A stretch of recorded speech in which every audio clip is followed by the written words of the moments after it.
नमस्कार मित्रांनो, मी सौरभ जैन, संचालक ओम क्लासेस साकडी। आज आपण 6 मे दिनविशेषबद्दल जाणून घेऊया। 6 मे दिनविशेषबद्दल जाणून घेत असताना आज आपण पॅरिसबद्दल बोलूया। पॅरिसमध्ये आयफेल टॉवर आहे, जे खूप देखणे आहे, खूप सुंदर असं आहे आयफेल टॉवर।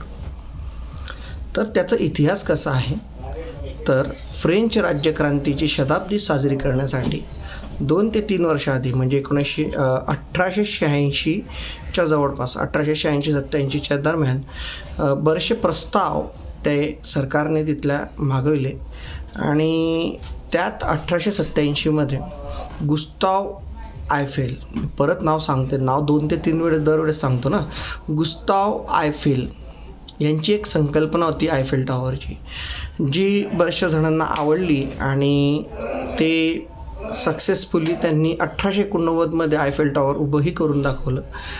त्याचा जो खालचा जो पाया होता तो 1000 फूट इतका मोठा होता आणि असं म्हटलं जातं की रोममधील सेंट पीटर्सचे जे घुमट आहे त्याच्या डबल, किंवा आपण म्हणूया की गिझा, ज्याचं ग्रेट पिरॅमिड आपण म्हणतो, त्याच्यापेक्षा ते दुप्पट उंचीचं आहे।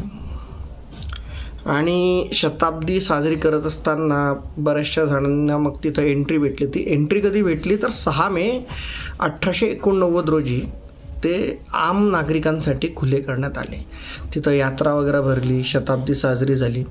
पण मग त्यानंतर इतक्या मोठ्या आयफेल टॉवरचं काय करावं म्हणून हे सूचनाचं झालं।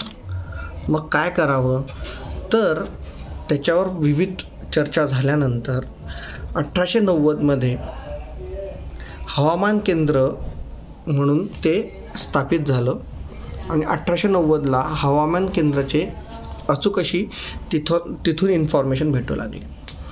त्यानंतर मग 1903मध्ये तिथं लष्करी टेलिग्राफ स्टेशन तयार करण्यात आलं व त्यानंतर एरोडायनॅमिक बरेच कमी लोकांना माहीत असावं किंवा माहिती असावं, पण मी सांगू इच्छितो की जे व्हेकल्स असतात, ज्या मोटर व्हेकलमध्ये आपण ज्या कार वगैरे बनवतो किंवा एरोप्लेनमध्ये जो आपण एरोप्लेन म्हणतो, त्याचा पुढचा भाग निमुळता घेणं स्टार्ट केलं, जेणेकरून हवेचा विरोध जास्त होणार नाही।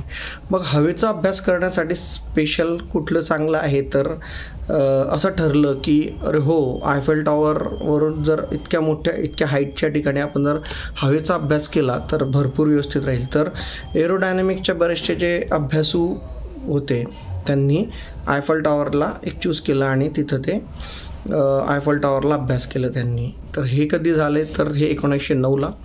त्यानंतर TV टॉवर म्हणून पण आयफेल टॉवर वापरलं गेलं आणि बरेचसे दिवस TV टॉवर स्टँड म्हणून वापरले गेल्यानंतर असं म्हटलं जातं की दरवर्षी ते पर्यटक स्थळ म्हणून ओळखलं जातं आहे आणि पर्यटक स्थळमध्येही 7 दशलक्ष लोक दरवर्षी तिथे व्हिजिट देतात आणि एक